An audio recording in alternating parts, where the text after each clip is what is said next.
ಬಿರುಗಾಳಿ ಸಹಿತ ಬೀಸಿದ ಮಳೆಗೆ ಬದುಕೆ ಬೀದಿ ಪಾಲು. ಶಿವಮೊಗ್ಗದಲ್ಲಿ ಕಂಡು ಕೇಳರಿಯದ ಬಿರುಗಾಳಿ ಮಳೆ ಆವರಿಸಿದೆ. ಬಿರುಗಾಳಿ ಸಹಿತ ಬೀಸಿದ ಮಳೆಗೆ ಬದುಕೆ ಬೀದಿ ಪಾಲಾಗಿದೆ. ಶಿವಮೊಗ್ಗದಲ್ಲಿ ಕಂಡು ಕೇಳರಿಯದಂತ ಬಿರುಗಾಳಿ ಮಳೆ ಹೊಡೆತಕ್ಕೆ ತೋಟಗಳೇ ಸರ್ವನಾಶ. ನಿಮ್ಮ ಅಶ್ವವೇಗ ನ್ಯೂಸ್ನಲ್ಲಿ ಎಕ್ಸ್ಕ್ಲೂಸಿವ್ ದೃಶ್ಯಗಳು ಲಭ್ಯ ಆಗಿವೆ. ಮಲ್ಲಿಗೇನಹಳ್ಳಿ, ಮೈದೊಳಲು, ಅಗರದಹಳ್ಳಿ, ಗುಡುಮಗಟ್ಟೆ, ಮಂಗೋಟೆ, ನಾಗಸಮುದ್ರ ಹಲವೆಡೆ ಭಾನುವಾರ ಬಿರುಗಾಳಿ ಮಳೆ. ನೋಡುತ್ತಲೇ ನೂರಾರು ಅಡಿಕೆ ಮರಗಳು ನೆಲ ಕಚ್ಚಿವೆ. ರಸ್ತೆಗುರುಳಿದ ಗಿಡ ಮರಗಳು ಹಾಗೂ ವಿದ್ಯುತ್ ಕಂಬಗಳು. ನಿಸರ್ಗದ ವಿಕೋಪ, ಗಳಗಳನೆ ಕಣ್ಣೀರಿಟ್ಟ ಅನ್ನದಾತ. ಬಿರುಗಾಳಿ ಸಹಿತ ಬೀಸಿದಂತ ಮಳೆಗೆ ರೈತರ ಬೆಳೆಗಳು ನೆಲ ಕಚ್ಚಿವೆ. ಅಡಿಕೆ ಮರಗಳು, ರಸ್ತೆ ಬದಿಯಲ್ಲಿರುವಂತಹ ಮರಗಿಡಗಳು, ನಿಸರ್ಗದ ವಿಕೋಪಕ್ಕೆ ಬೆಳೆಗಳು ಸರ್ವನಾಶ ಆಗೋಗಿರುವಂಥದ್ದು. ನೋಡ್ತಾ ಇದ್ದೀವಿ ನಾವು ಯಾವ ಮಟ್ಟಿಗೆ ಬಿರುಗಾಳಿ ಸಹಿತ ಮಳೆ ಆವರಿಸಿದೆ ಅಂತ.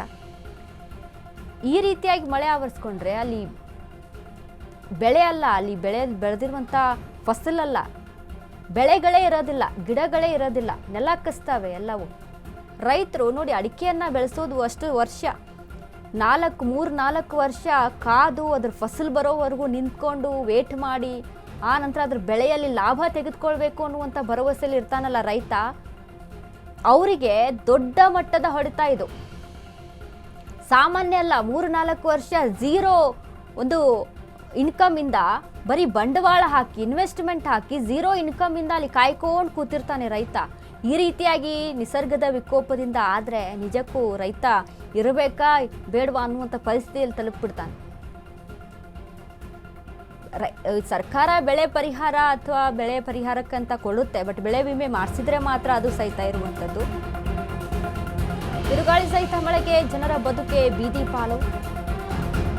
ಹಿಂದೆಂದೂ ಕಾಣದ ಇಂಥ ಬಿರುಗಾಳಿಗೆ ತಬ್ಬಿಬ್ಬಾದ ಜನ.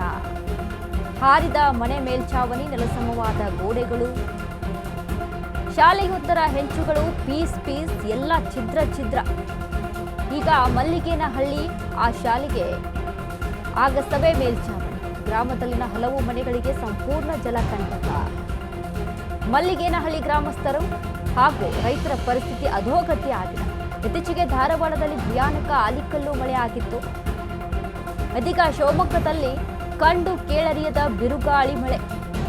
ಘಟನಾ ಸ್ಥಳಕ್ಕೆ ಸಂಸದ ಬಿವೈ ರಾಘವೇಂದ್ರ ಭೇಟಿ, ಪರಿಶೀಲನೆ. ಇಂದು ಜಿಲ್ಲಾ ಉಸ್ತುವಾರಿ ಸಚಿವ ಮಧು ಬಂಗಾರಪ್ಪ ಭೇಟಿ. ಮತ್ತೆ ಮೊದಲಿನ ಹಾಗೆ ಸುಧಾರಣೆಗೊಳ್ಳುತ್ತಾ ಮಲ್ಲಿಗೇನಹಳ್ಳಿ ರಿಕವರಿಗೆ ಮುಂದಾಗ್ತಾರ ರಾಜಕೀಯ ನಾಯಕರು.